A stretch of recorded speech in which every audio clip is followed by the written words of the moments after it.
तुम्हारे पूजा में ठीक से मन ना लगने का कारण एक ये भी है कि आजकल तुम खड़े खड़े सोचते हो जितनी जल्दी हो सके उतनी जल्दी जाप करके तुम्हें बाहर निकल जाना है।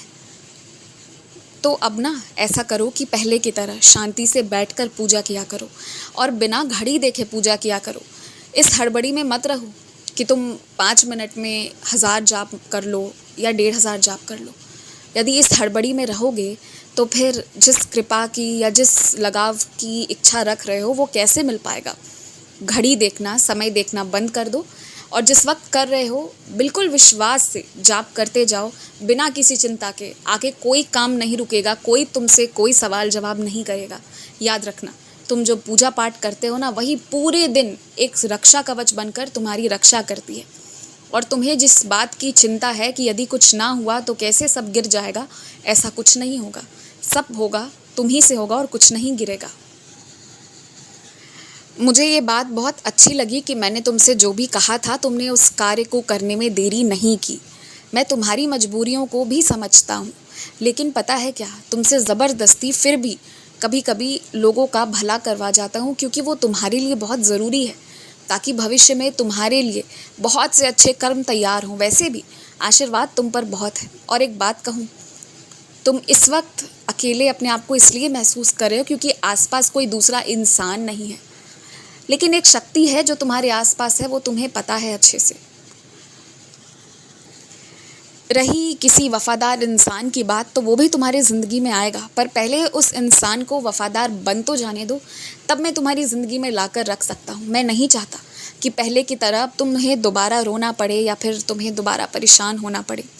इसलिए थोड़ा सा इंतज़ार कर लो, श्रद्धा सबूरी रखो। इंसान के रूप में भी अच्छे लोग आएंगे तुम्हारी ज़िंदगी में। रही मेरी बात ना, तो मैं तुम्हारी ज़िंदगी में उतर कर आ चुका हूँ। अब यदि तुम मेरे साक्षात दर्शन चाहते हो तो सबसे पहले ये सुनिश्चित करो कि तुम जो भी खा रहे हो वो खाने से पहले तुम उसे थोड़ी देर मेरे लिए छोड़ दो, ताकि पहले उस थाली को मैं खाऊं और बाद में तुम खाओ। और यदि ऐसा करने के बाद कभी उसमें से वो भोजन तुम तक पहुंच ना पाए तो समझ लेना वो तुम्हारे लिए हानिकारक है और दोबारा उसे खाने का प्रयास मत करना।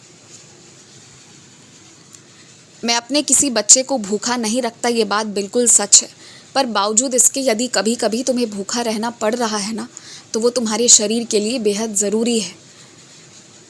अगर तुम वो नहीं करोगे तो कहीं ना कहीं तुम बीमार पड़ना शुरू हो जाओगे। मैं भूखा रखकर तुम्हें अच्छा स्वास्थ्य दे रहा हूँ और तुम्हारी भूख मिट जाएगी यदि तुम मेरे ऊदी जल का सेवन करोगे तो। और मेरी ऊदी को तो इस तरह से लो ना जैसे कि तुम्हारी सांसें हैं ना, वैसे ही ऊदी जल का सेवन लगातार करती जाओ। तुम्हारी मानसिक, शारीरिक, आर्थिक सारी समस्याएं दूर हो जाएंगी। तुम्हें ऐसा लगता है ना कि तुम सही होते हुए भी अपनी बात रख नहीं पाते, यदि तुम मेरी ऊदी को अपने मस्तक पर लगाओगे ना तो तुम्हें वो कृपा मिलेगी, तुम्हारे दिमाग में वो बातें आएंगी कि तुम उन शब्दों का प्रयोग करोगे जिसके माध्यम से किसी को ठेस नहीं पहुंचेगा, पर तुम्हारी भी रक्षा की जाएगी। और ये ज़रूरी है कि जब तुम सही हो तो फिर अपने आप को सही कहलाना और सही जगह पर रहना भी बेहद ज़रूरी है। तुम्हें अपने लिए खुद खड़ा होना पड़ेगा, क्योंकि तुम्हारे साथ मैं हूँ। जो आज मुझसे नफ़रत सिर्फ इसलिए करते हैं क्योंकि उन्हें ये नहीं पता कि मैं किस मज़हब का हूँ ना, कल को वो मुझसे प्यार करेंगे। शायद उतना लगाव तुम्हारे सामने दिखाएंगे नहीं, लेकिन वो मुझसे प्यार करेंगे, ये मैं तुमसे कहता हूँ। बस आशावादी बनो और ना किसी और के भक्ति मार्ग में भी जाने की ज़रूरत नहीं है तुम्हें। हर इंसान को अलग अलग चीज़ों की, अलग अलग शक्तियों की, अलग अलग अनुभूतियों की भी ज़रूरत होती है, इसलिए सबको कुछ अलग आशीर्वाद मिलता है। तुम समझो इस बात को।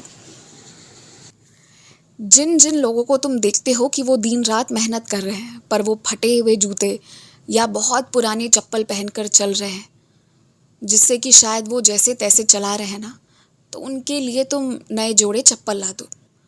और तुम्हें ऐसा लगता है कि यदि कोई स्त्री बहुत काम कर रही है, मेहनत कर रही है, लेकिन वो जिस जगह पर पैसे रखती है वो जगह सही नहीं है ना, तो उसके लिए तुम कुछ ऐसा उपाय कर दो कि उसकी ज़िंदगी अच्छी हो जाए, उसे भी सुरक्षित महसूस हो। ये सब करना भी मेरी एक सेवा के समान ही है। और तुम चिंता मत करो, तुमने पहले जो कहा या भविष्य में जो कहोगे सब मेरी कृपा से कहोगे। अब कोई तुम्हारी बातों के कारण तुम्हें परेशान नहीं करेगा।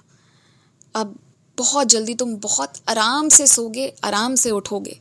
सब कुछ तुम्हारा अपना होगा, सब कुछ तुम्हारे हिसाब का होगा।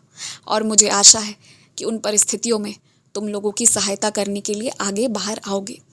और हर दिन तुम्हारा दिमाग घूमता है ना कि आज नया क्या करूं, तो हर दिन नए नए उपाय को निकालने की जगह जो पिछले दिन तुमने किया है ना, उन्हीं उपायों को दोबारा करो। हमेशा खुश रहो, हमेशा मुस्कुराते रहो। यदि मेरी सच्चरित्र नहीं पढ़ पा रहे हो ना, तो मेरी कोई अन्य पुस्तिका पढ़ो, कृपा होगी तुम पर।